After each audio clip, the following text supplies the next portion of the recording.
அப்படின்னு நிறைய பேரு எங்க அம்மா அப்பாட்ட கேட்டாங்க. ஆனா அந்த ஸ்டோரி எனக்கு ரொம்ப பிடிச்சிருக்கு. இன்னைக்கு எங்க ஸ்டூல்ல சரணநிலையில கண்ணானா நாங்களாம் ஸ்டூல் போனோம். எங்க மெஸ் எல்லாம் அழகா எங்களை வரிசையில நிக்க வச்சு ஸ்டார்ட் பண்ணிட்டாங்க.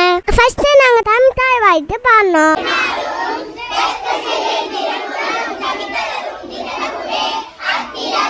அத்தை எங்க கெச்சமே கொடி எடுத்துனாங்க. எல்லாருக்கும் எங்க ஸ்டூடெண்ட்ஸ் அப்பா ஹாப்பி இண்டிபெண்டன்ஸ் டே.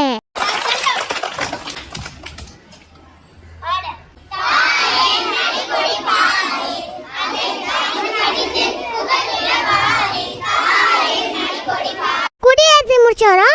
பேச்சு போட்டி நடந்துச்சு. அத்தை எங்க ஹெச்எம்எஸ் எனக்கு எங்க மாமாக்கெல்லாம் சாக்லேட் கொடுத்தாங்க. நாங்களும் வாங்கிட்டு வீட்டுக்கு கிளம்பிடுவோம். எங்க சேனல்ல லைக் பண்ணி சப்ஸ்கிரைப் பண்ணி கமெண்ட் பண்ணுங்க, ஷேர் பண்ணுங்க.